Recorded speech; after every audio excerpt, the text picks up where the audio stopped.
What is happening, everybody, man? Thank you guys tuning in to another episode of One Big Fire. And we have the one and only Mr. Chuck Fazio in the house with us. You talk about bringing a big fire. Boys, what's happening? How are you guys doing? What's happening? Great being here. Great being here. Excited Chuck is joining us again. Thank you, Chuck, for giving us your time. Man, it just reminded me of the first time we had you on the podcast. Shortly after you brought the brokerage over, Revelation Realty.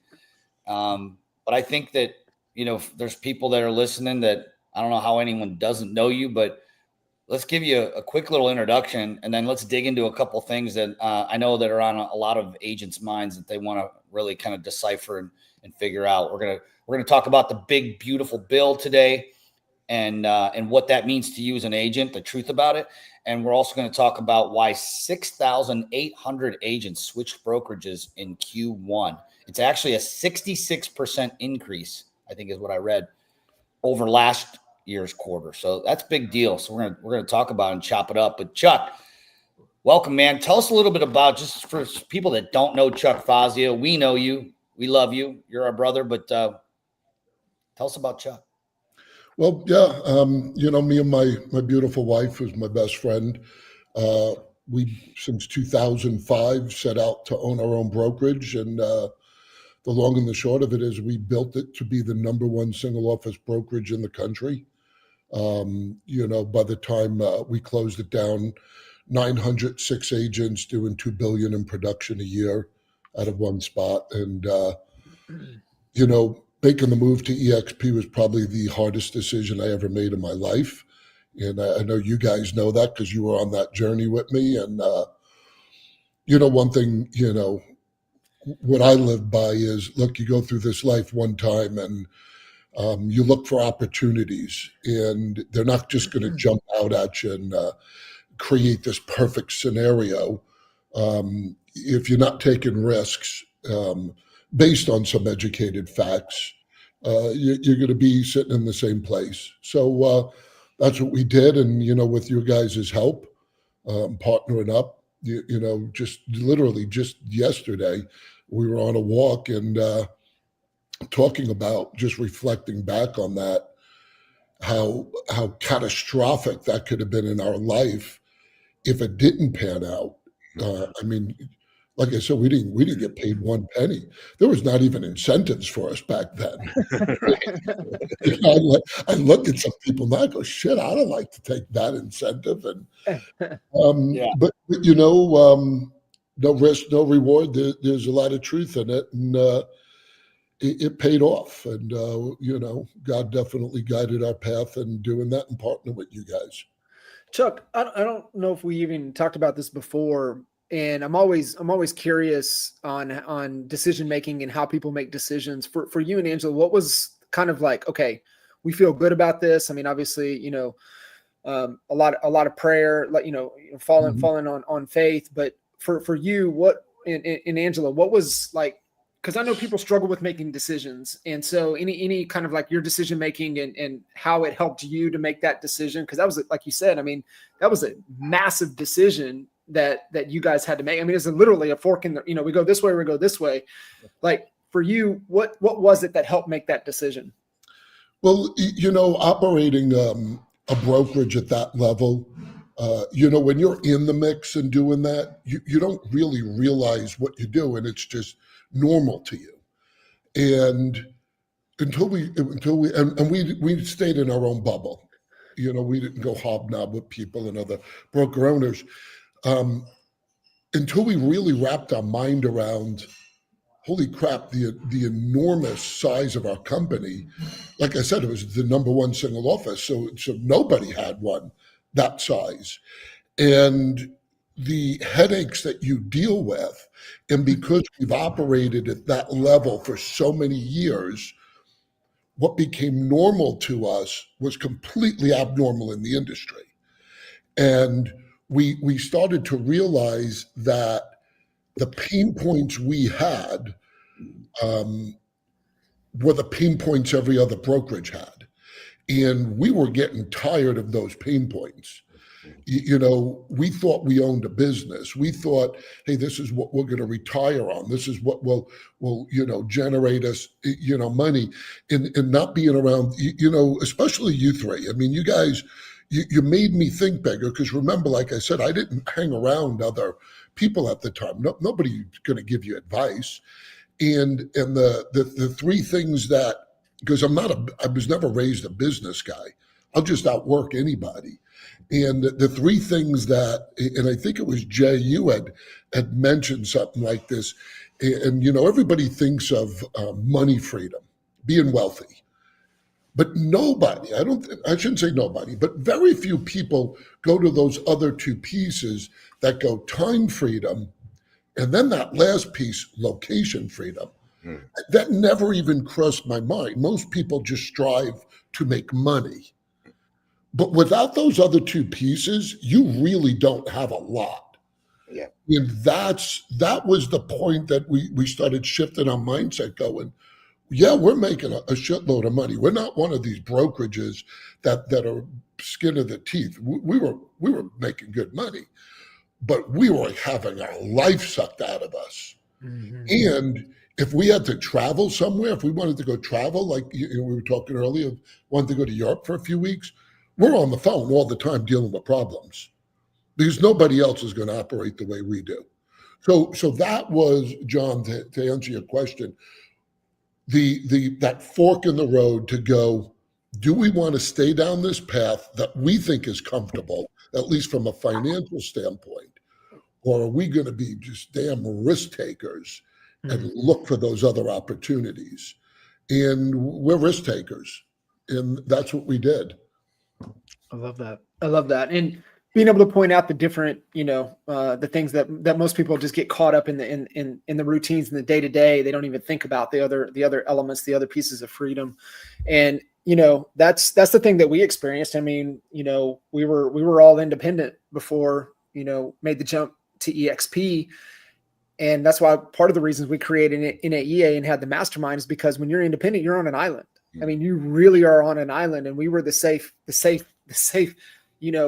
for people to come into that were on that island that had each other. And it's like, you just don't know until you get around people that are going to change your perspective and change your mind. So yeah, thanks for sharing that. That was the piece that EXP offers that we didn't even see on the radar, like to be around bigger thinkers that never even crossed my mind. Mm-hmm. And that was that, we always call it that secret piece that jumped out and go, wow, that the piece that we didn't even see is probably one of the biggest pieces that was available to us. Yeah, I love that. Al, just because we're, time's sake, and I know we only have Chuck for a few minutes, can we jump into that second topic to where we can get kind of Chuck's perspective on that before he has to jump, and we can really why we're making, why we're seeing so many moves. And the thing that you pointed out in there, Al, that I read in that article, top producers are the ones that are making the jump. And that's the thing that we've seen in the headlines. And that's like, I want to unpack that a little bit. Yeah, absolutely. So Chuck, you had mentioned, 900 agents with your independent. You and Angela built that from nothing to 900 plus agents, 2 billion in production. But today, don't quote me on the exact math on this, that's more like 3 billion in today's volume with where real estate's gone in the last 10 years. That was 10 years ago you did that, right? Yeah. So that leads to me a big thing. Like, it wasn't like you signed up 900 agents and they weren't producing. They were cranking out real estate in the greater Phoenix area, which kind of leads to this thing that we just read about. Q1, it was a record-breaking number of agents that switched brokerages. And the article we read from BAM, it didn't give specifics on, where they all migrated to. They did mention 2 revenue share-based companies in the article, but 6,800 agents changed brokerages, migrated.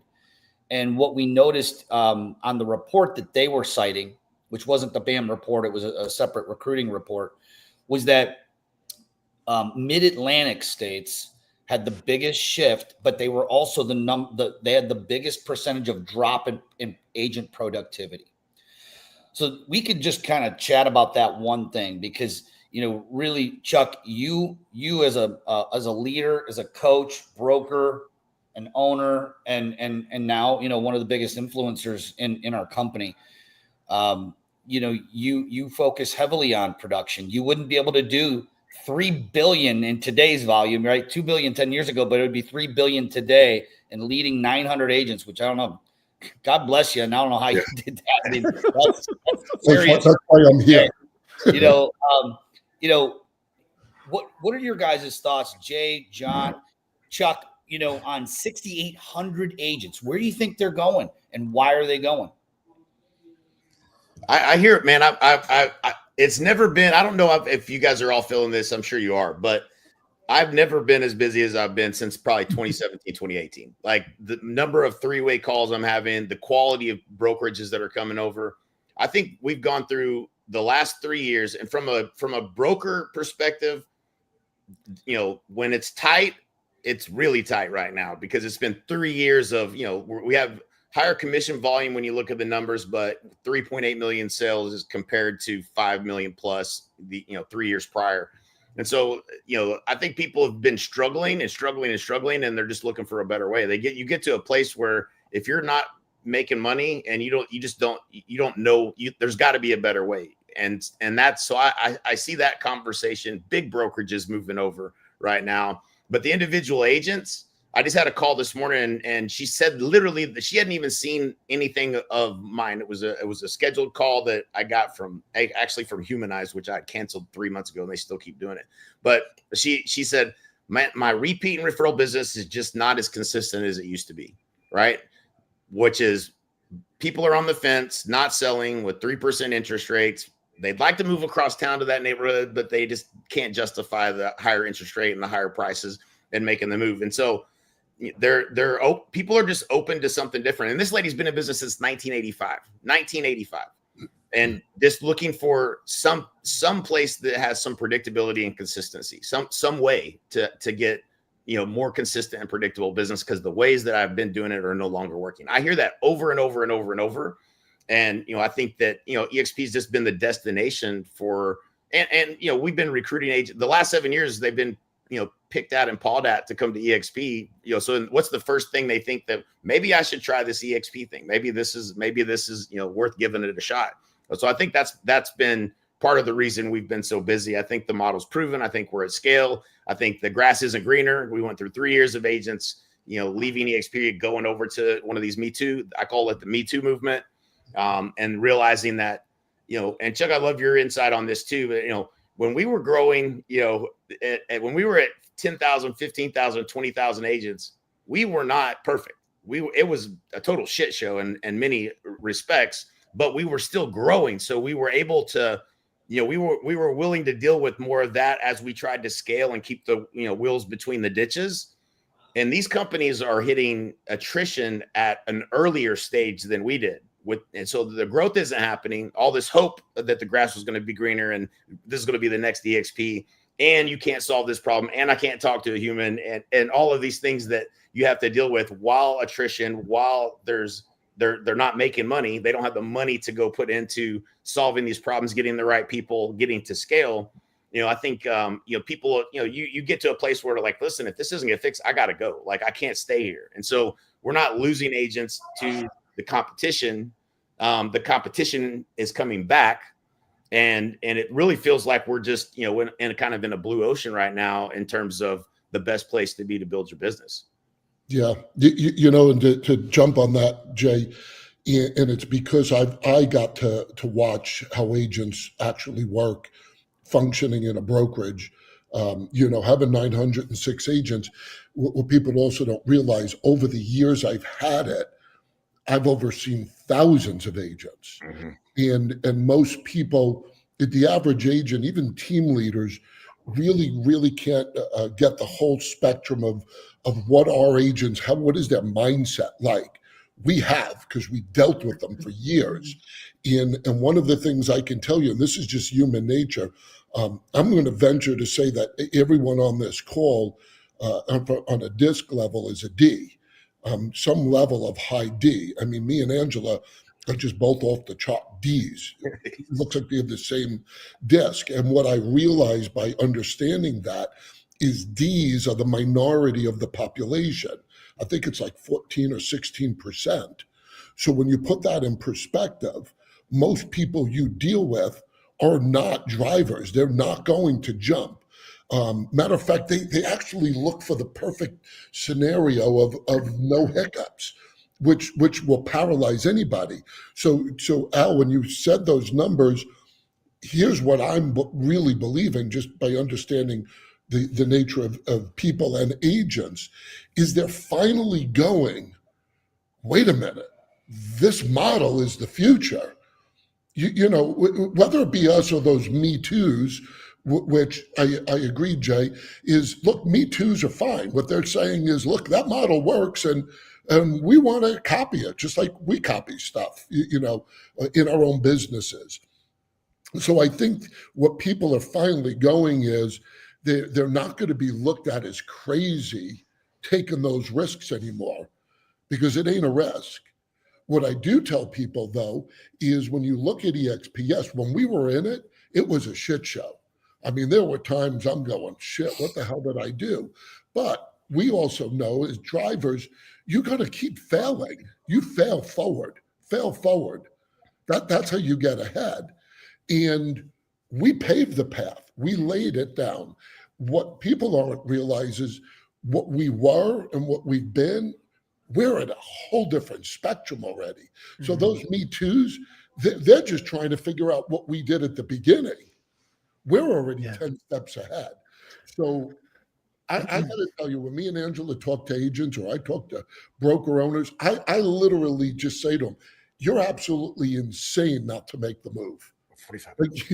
Like I can't emphasize what I know in my brain about running brokerages to go, this is the perfect model. And quite honestly, we're just beginning. You know, people go, oh, I should have got in before. Look where you're at now. Look, when you have that in your mind, you don't understand business, especially real estate. Yeah. And, you know, the thing too there, I mean, Chuck, 100% spot on. I think too, you look at the other companies, you know, we were able to do what we were doing. And Jay and I, we talked about this a couple of weeks ago and brought in the factor, you know, ROL, right? Return on luck, and the timing of the market. It was a tailwind, right? And just everything lined up, and ROL is a real thing. And so what these Me Too's and all these other people are facing now, they're facing a headwind. They're facing a real value proposition, solving a real problem. But I think fundamentally, you go back to human nature, which you know very well, Chuck, like community drives everything. And when when people are in desperation and they're not getting the community, they're not getting the support, they look to see, well, where is the community growing? Where are the movers and shakers in this industry that are actually selling houses and actually doing things? Community is the attraction. And no matter what happens into the future, I am just like, community will always be there, right? You know what, John, and people back then, when we jumped into this, even my agents, because the way I built my company was the physical space, community. Even the world we lived in really didn't grasp community until the pandemic hit, to see that, oh my gosh, you don't have to be face to face to have community. You know, something just like we're doing now. I mean, think about it. Every one of us could have a story going, how many people did you make friends with that became your close friend that you didn't even meet in person? Exactly. Yet? Yeah. Isn't that insane? Right. So it's the world we live in is now catching up to the vision we had. Yeah. It really is. It's wild. And I think, the bigger, the bigger will continue to get bigger. And I think, it's just a freight train that is not going to be derailed unless it's, blown up from inside. But as all of us on this call know, who's jockeying this ship, I think we're in good hands. Yeah. It really, it's like the Rogers bell curve of adoption, right?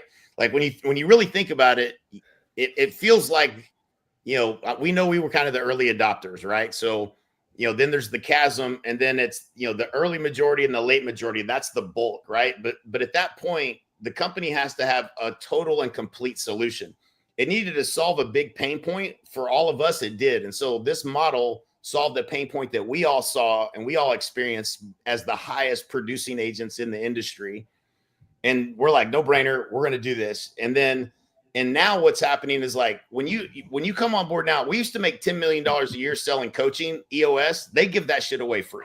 So, like, you know what I'm saying? Like, it doesn't matter if you're a big team, you want to build a team, if you're a brand new agent, fast cap, like, there's something for everyone. And so we're becoming the complete and sole solution for anyone in real estate. And I feel like we're now getting the early majority, but we're just getting started. Like, there's so many people that, like, I got off the call this morning, and she's like, I've never heard anything like this. Like, I've never heard anything like this. Like, she still had no clue. And in the article, Al, you were sharing earlier, is that this is a value game. It's a value game now, and it's not just a recruiting game. That's what the old model, the old legacy models are all, recruiting brand new agents, get them in, a few of them sell a handful of houses, and then they go off and get out of real estate. That's the old the model. Now is, how much value can you add to the agent? And that's what, at scale, the advantage of being cloud-based and having revenue share is the component for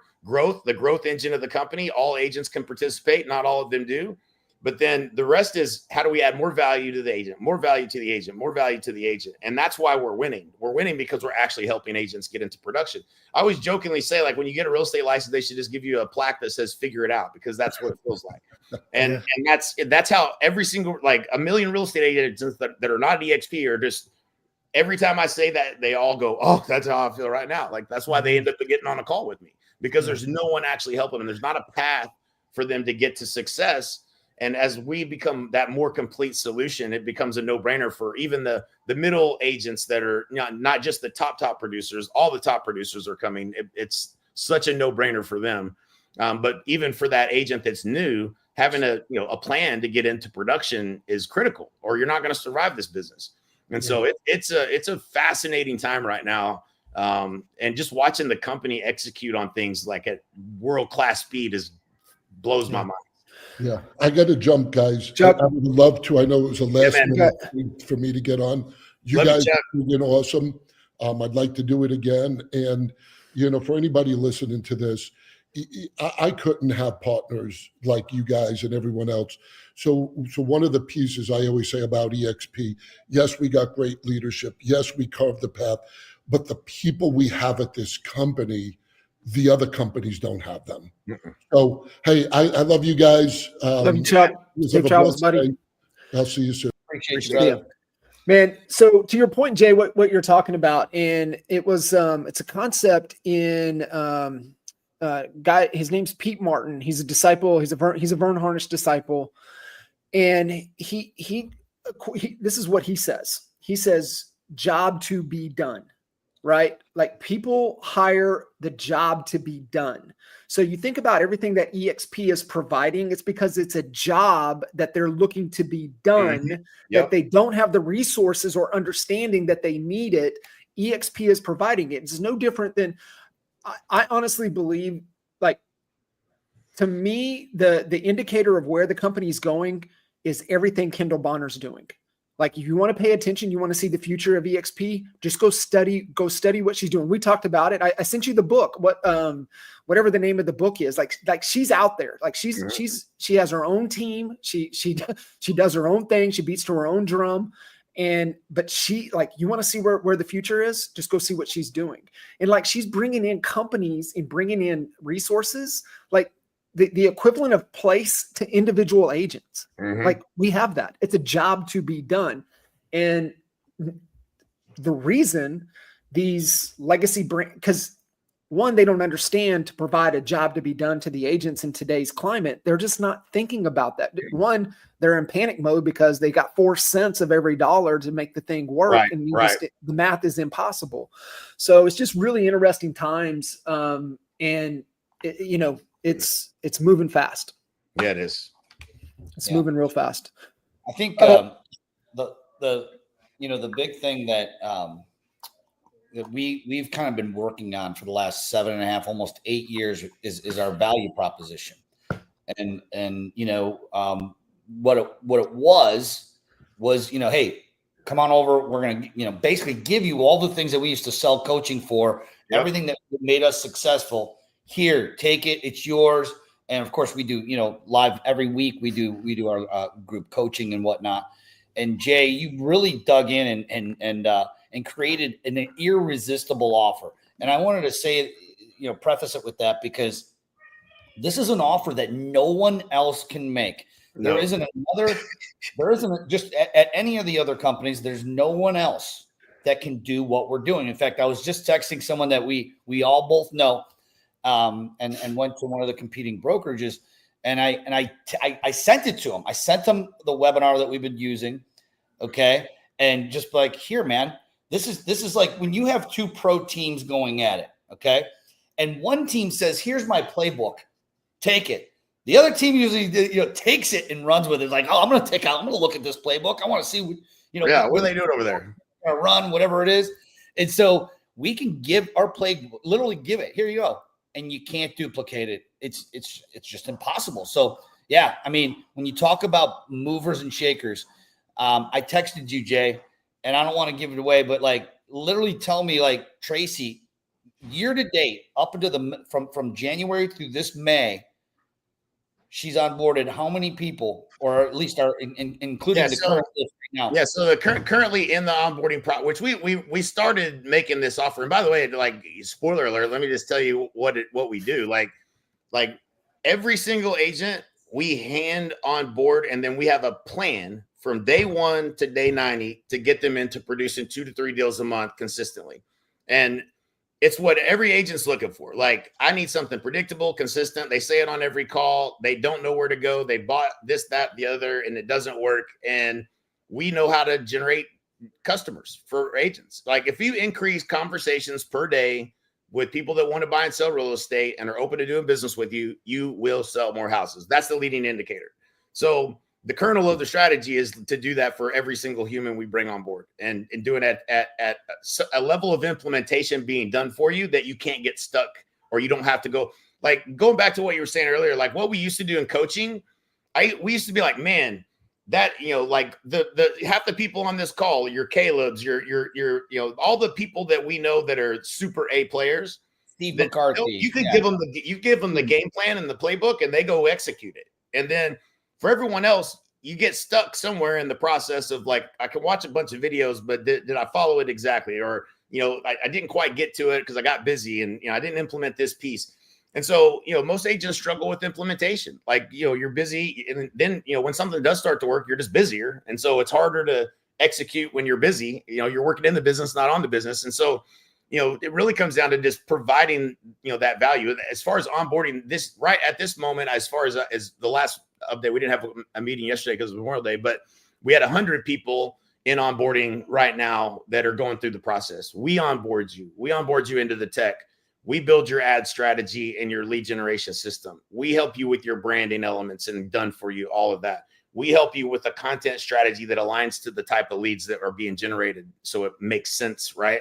You don't just create content and hope the algorithm shows it to someone. You find out someone's interested in a particular product, and you create content that's valuable to that particular person. And so that strategy works. And so, I think building a brand is extremely important to a certain audience of people. But that's, we've onboarded more this year than we did all of last year so far already.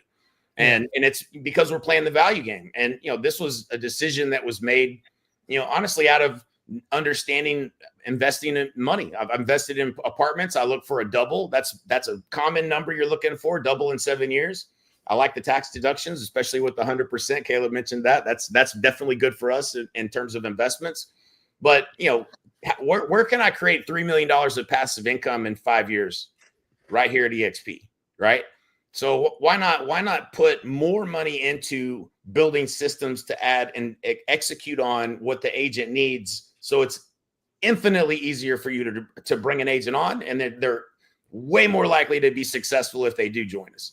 And so, like, that was just the mindset coming into this year, is like, let's go. Let's do the thing that we know that they need, and really understanding the problem. It is getting customers. You got to get customers, and you have a sphere of influence and repeat and referral, and that's a certain segment of the business, but it's not very predictable and it's not very consistent. You never know when it's going to happen. So you have to learn how to turn strangers into customers. You can do open houses every Sunday. I hate that strategy. You can knock doors. I hate that strategy. You can make calls and cold call, and it work. All these things work, but not everybody's going to want to do those things. Like I'm just not, I understand the problem. Let me help you solve that problem. And then when you put a group of A players together to implement and execute that, it's a world of difference. I mean, people are just very appreciative of that. And so that's why, that's one of the main reasons that we're growing right now at the pace that we are, compared to the last few years being, a little bit stagnant. But it's been the best thing I've ever created by a long stretch.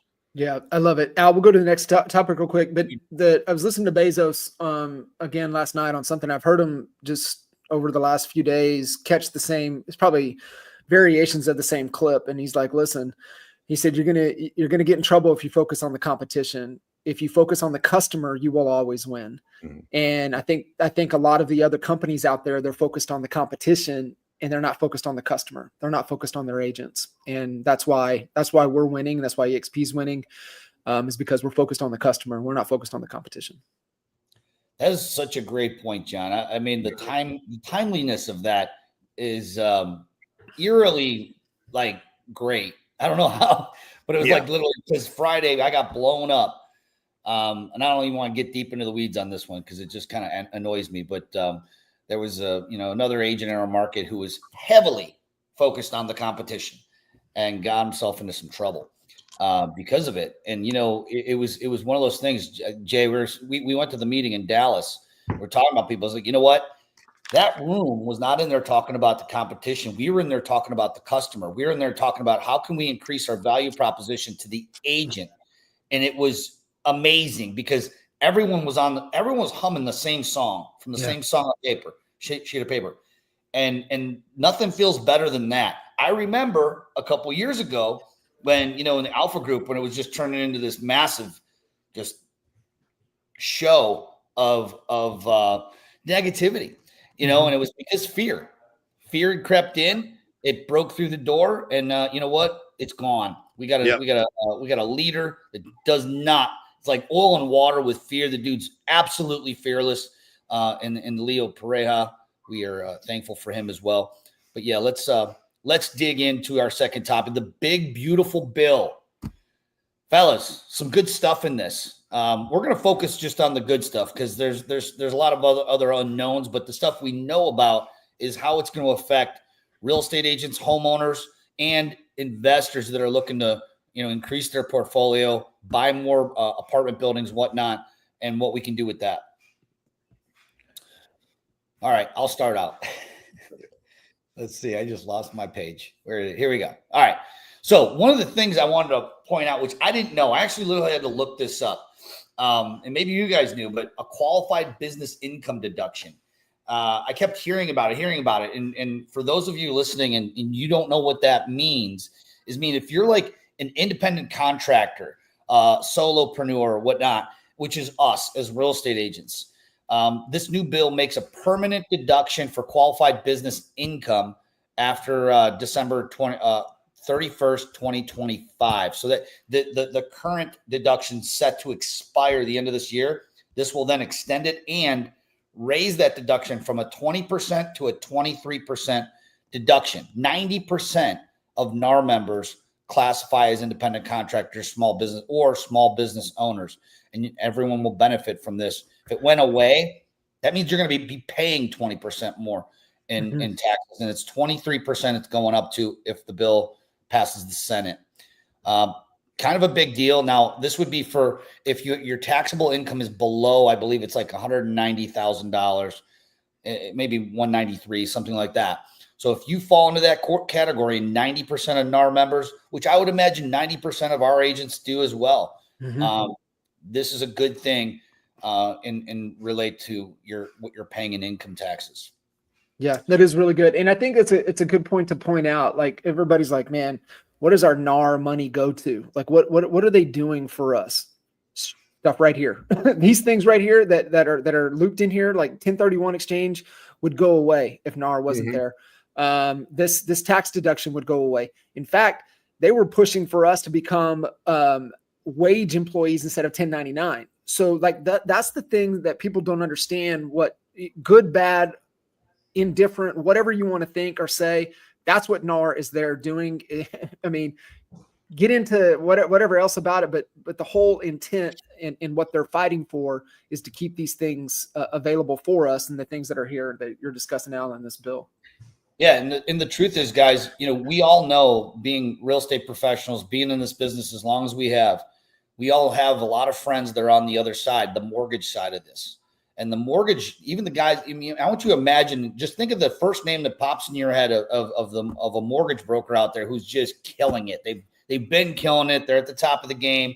They're making a few million a year. They are probably paying double what we are paying, in taxes, because they're all W-2'd. And that's a big difference between your average, your mortgage broker and a real estate agent, is that, my buddy Chuck, he's W-2'd. He has to look for other ways of trying not to give half of his money to the IRS. And so it's a big deal for us. We should be super happy about it, which actually brings us to the mortgage interest rate deduction. There's a lot of politicians that want that to go away. And I'll tell you this right now, that would affect not just, for realtors, we're talking your average homeowner. Kill the real estate market. Yeah. And there's a lot of careful who you vote for. A lot of people who want to see bigger government, they want to see this go away. They want that money coming in. And that's a part of the big, beautiful bill. They're preserving, and this would be a deduction for the first $750,000 in home mortgage acquisition debt. So if you have a $1 million loan, you're only allowed to deduct from, I guess, $750,000 of that. So I guess it would be a percentage of it. Maybe they take 75%, whatever it is, based upon what I'm reading here. Another thing I want to talk about, child tax credits. Mm-hmm. That's being preserved under this. So anyone who has kiddos that are under the age of 18, it's $2,000 per child tax credit that's going to be preserved with this bill. And there's low income housing tax credits. That's a big problem throughout this entire country. Is we have a housing shortage. It's just getting too expensive for the average person to actually live and buy a home. I was actually just reading an article in preparing for today's podcast, guys. So this is actually, it was an EXP agent had the buyer for this deal, but there was a house. It was like a 1,600 square foot, 3-bedroom little ranch home in LA somewhere. Okay. And a serial murderer lived there. Now, I don't think he murdered anyone at his house, but he was a serial killer. Killed like 16 people or something crazy, right? Well, the new owners are suing everybody who sold them that house because they didn't tell them that a serial killer was living there. Okay, whole different thing here, but oh darn it! Now I'm losing where I was kind of coming into that story. Oh, that house, this guy that was a serial killer. That house is worth $850,000 right now for a tiny little 3-bedroom ranch with no basement. $800,000. If that doesn't tell you how unaffordable it, and especially in California, our friends in California, it is not cheap to live there. And that is one of the benefits. Everyone's like, oh, so how do you like Ohio? It's cheap. You can live pretty high on the hog for next to nothing. Like my mortgage payment's like $2,400 a month. And I live in a pretty nice house on a golf course. Like where else are you going to do that? Not in California. So, it's a big deal when we're talking about these taxing credits. That's going to help it's going to incentivize people like us that like to invest in real estate to invest more in low income housing. So it's a big deal. And I'm glad that that's part of the bill. Guys, I want your, we'll kind of end on this one here because it's a big one for investors. So let's talk about, I guess they call it like the big three, right? we're going to be, if you're a real estate investor and you buy a property, let's say for, I don't know, $3 million, it's a multifamily apartment, and you close on the property. Instead of just 40% of the cost, being able to write that off up front, we are going to now be able to expense 100% of that qualified property up front for the next 5 years. Jay, go ahead and jump in. Jay, explain what that means. Yeah, so so essentially, you can do this on single family properties as well, but this is a huge deal, and it's a huge advantage, from a tax perspective. But the 100% bonus depreciation means you can do a cost segregation on that property where they look at the use of life of everything from windows to concrete to every aspect of the building, and you can write this bonus depreciation off 100% of it in the first year. And so that might mean, let's say you put 100,000 into an investment into a syndication or an apartment deal. You might be able to write off 70 to 80% of that investment the first year. So you get a negative K1 against your taxes. It makes investing in real estate, specifically in apartments. And there's other, segments as well. There's, different, different buildings have different advantages in terms of this, but apartments, because there's appliances, there's all these things that add up, it's a huge deal. So it was 40% before, now it's back to 100%. And so that's a tremendous opportunity for tax deductions for people that have money to invest in real estate. So it's certainly, me not living in Puerto Rico, paying 4% tax now is going to be one of my main strategies. Yeah. And then Section 179 decrease deduction increased as well to 2.5 million.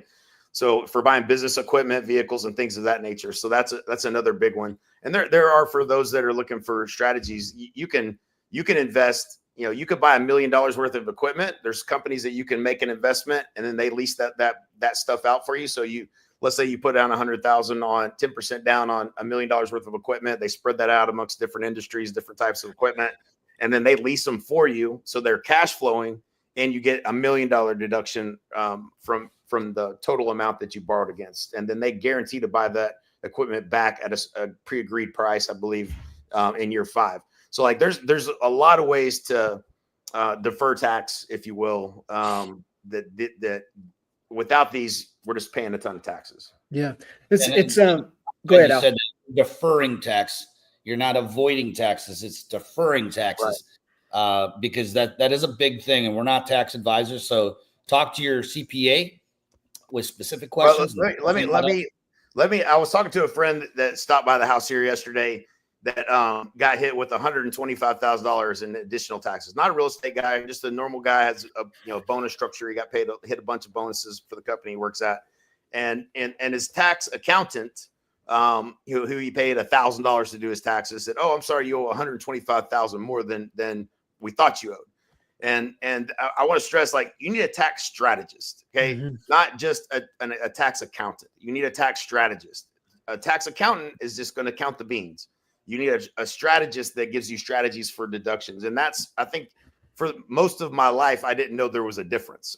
And so definitely, look for someone that understands tax strategy and, work with them and an accountant to do your taxes. There's two things. I was talking to Kurt Shewell before we jumped on the podcast here, and Al and I sat at the Build in Detroit last year, and Mark Z gave, I think, probably one of the most important and probably one of the best presentations for real estate agents to ever hear in their entire career. And they're about to launch Mark's $100 million portfolio program, to where he went from 7 million of worth to 100 million. And he broke it down in the presentation. Anyways, they have a whole investment program that they're about to launch on that, and how critical that is to have, the right rooms, the right advice.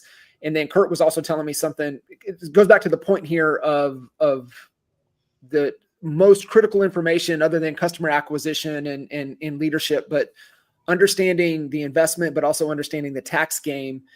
Because he was telling me one of Kyle Whistle's best presentations is around the tax strategy.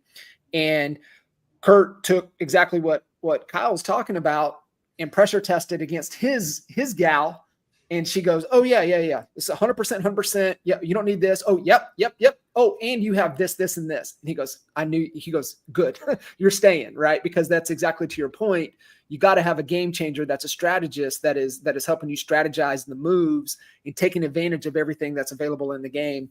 And so, you guys listening in, I mean, tap in, man, tune in, find, we've got Caleb's on here. I mean, he's well-versed being able to tap in. I mean, you guys as well, Kyle Whistle, Mark Z, Kurt Shewell. So there's a lot of people, within this community, within the Honey Badger Nation that we can tap into to really make sure. I mean, there's no excuse, right? There's no excuse. There's all the resources. Goes back to what we talked about and what Chuck said, man. It's all about community, and that's really what the Honey Badger Nation and One Big Fire is all about. Yeah, just to give a point of clarity before we wrap up here, why is it important for these tax incentives for people that have the money that want to invest in the police? Because we need to keep this money rolling. We don't want millions and millions of dollars just sitting in money market accounts doing nothing. We want the money working, not just for us, but for the community. When we start investing in the communities, which is what we've been doing, Jay, every time we buy a new apartment building, we're investing in the community. We're investing in housing. Okay. It keeps other jobs going. Okay. And this is what keeps this economy going. So we need to keep the money going. We don't want people just be sitting on this stuff. We want them investing into real estate. We want them investing in starting new businesses. And the way to do that is to give them don't keep taxing them on top. When you think about it, how much we are taxed, if you really, really knew, you'd probably be sick because we're taxed on top of taxes. Okay. Like they tax us and then tax us on top of that. And so it is a big deal. And you should have a tax strategist. If you don't, Jay, I don't know where we could even tell them to begin. I guess just Google it. But I know of there's a guy. There's a couple. I wouldn't necessarily recommend. I mean, I wouldn't say I wouldn't recommend, but there was a guy that spoke at Cardone. I can't remember his name, but if you Google tax strategist, I'm using. There's a book. I think John, you might have been the one that told me about it, but Jim Dew. It's called Beyond a Million, the book. And I just I know exactly what you're talking about. Yeah. So that's who I'm working with. It's kind of like a mini family office setup. It's not cheap, but so it's probably not for everybody. But if you just Google the tax strategist or even watch some of the videos of their strategy of how they look at things, I think you'll learn a tremendous amount of things that you can invest in. Things I didn't know. Oil and gas has bonus depreciation. There's a lot of different investments you can get into to lower your tax base, which is. I think being inquisitive and utilizing the tools out there, right? AI can get you a way down the path of asking the right questions and I've been what Eric's built inside of Whoozy with Satori. Like I'll pull all the books and then just create a persona and create context and just like go to school and just learn just from the books and the teachings and the videos and stuff like that to get 80% down the road, right? And then I think you need that expert to get you, in the red zone into the end zone. But I think if you're inquisitive enough and you're such a student, right, that you can ask the questions to get you into the red zone. But then I think you need the expert to get you into the end zone. Mm-hmm. You nailed it, John. Ask lots of questions and get them from multiple sources. Do not trust one source.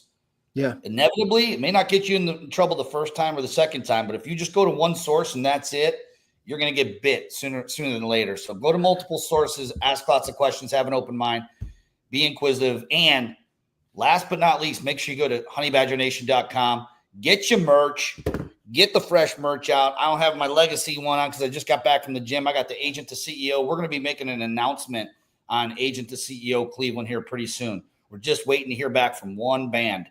I need one yes. And you know who you are out there if you're listening. I need a yes. And we're going to blow the roof off of this thing this year. But stay tuned for that. Honeybadgernation.com. Get your merch.